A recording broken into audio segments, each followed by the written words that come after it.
تیپی بێچۆشێرانی یانەی هەولێر لە یەکێک لە یاریەکانی هەفتەی ئازڵی خولی خوار 16 ساڵانی عێراق و لە کۆمەڵەی کوردستان لەسەر یاریگای دووەمی پێشواسی لە نەورۆز کرد. لە نیوە یەکەم یاریەکە و لە خولەکیدا بە ئەسیستی دارین دڵدار محەممەد مەحموود بربەستی یەکسانی شکاند و هەولێری بە گۆڵ یەکەم لە یاریەکە پێشخست. هەردوو تیپ توانای تۆمارکردنی گۆڵی زیاتریان هەبوو، بەڵام نیوە یەکەم بەم تاکە گۆڵەی بێچۆشێرەکانی هەولێر کۆتایی هات.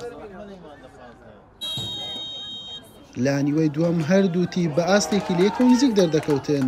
سەرەتا کوڕانی خاوەن ماڵ هەوڵی گۆڵی دووەم و دڵنیاییان دەدا، دواتریش کوڕانی تیپی میوان هێرشەکانیان بۆ تۆمارکردنی گۆڵ یەکسانی بوو، بەڵام بە گۆڵ نەگەیشتن و یاری بە هەمان ئەنجامی نیوە یەکەم و بە گۆڵێکی بێوەڵام بە سوودی تیپی خوار 16 ساڵانی یانەی هەولێر کۆتایی هات.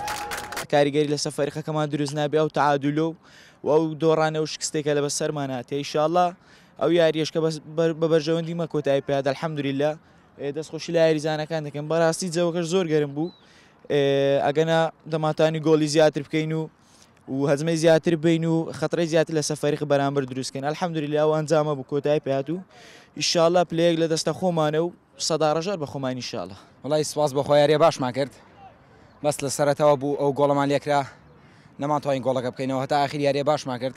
ئینشاءڵڵا لە یاریەکانی داهاتووە ئەتوانین خاڵ بەدەستبێنین و یاریەکانی تر براوە بین و ڕایەنان زیاترەکەین لەبەرەوەی براوە بین. بەم سەرکەوتنە بێچۆشێرەکانی یانەی هەولێر لە کۆی 8 یاری کۆی خاڵەکانیان بۆ 19 خاڵ بەرز کردەوە و گەڕانەوە پێشەنجی کۆمەڵەکەیان. نەورۆزیش لە 8 یاری خاوەنی 8 خاڵە و لە پلەی سێمی کۆمەڵەکەیەتی. حوسێن محەممەد، کەناڵی پێیان، هەولێر.